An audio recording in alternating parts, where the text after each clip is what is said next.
Let's go back to the phone, shall we? And we'll say hello to Lydia. Lydia, thanks for calling. Oh, hi. Hi, Lydia. I'm so happy that I got you guys because I listen to you whenever I can. Well, that makes us happy.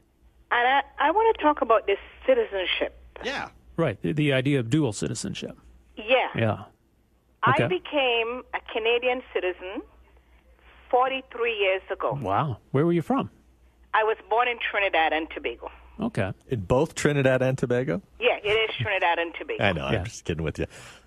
Okay. Anyhow, when I got my citizenship in Montreal, where I was living at the time, I had to give up my Trinidad citizenship. Okay.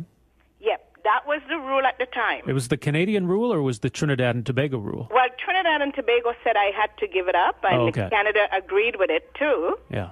And now all of a sudden, everybody wants dual this, dual that. For me, it's either you're a Canadian or you keep the citizenship of the country that you were born in and do not apply for Canadian citizenship. You can have landed residence. Right, okay. That's So you interesting. were okay with that. You were happy. You came to Canada, you wanted to be a citizen, and you were glad to get that citizenship. And Yeah, I And came to let go your to other one go. school. I came to go to school and then decided to stay, raise my kids. Now I'm a Yeah. great-grandmother. wow, congratulations. I'm 30-something years older than the one who said he would go down listening to the music and stuff like that. Yep. And I just have a hard time with the new immigrants coming here and living for 3 years, getting citizenship in Canada, going back to their country of origin and living there and getting our health care and getting our benefits. It is not right. Right. Canadians of convenience, they're called. Yes, it's either you are or you aren't. I really love this phone call from you, Lydia. You know And what? it took us 5 years to get citizenship. Wow. I think they should make it 7 years. Well, I think for someone like you, Lydia, they should have given it to you after you stuck out your first winter in this country, because that's how I knew you were serious. No, and it's not right.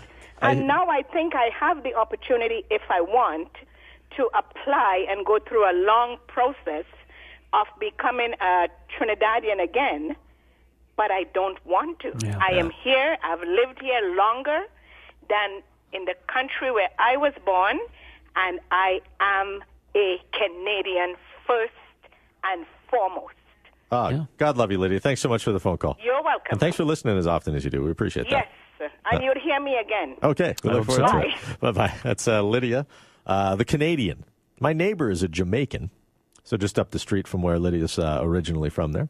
Okay. And they came to Canada, and he's of the same mind when he hears stories about dual citizenship and immigration. Well, that's the thing, because I think people assume that when we take that kind of a stand, like a principled stand like Lydia's talking about, that's going to offend people who came to this country. But I think as Lydia demonstrated, it's quite the opposite, because there are people who resent that. They came here, people like Lydia came here, they're happy to be here, they're proud to be Canadians, they love this country.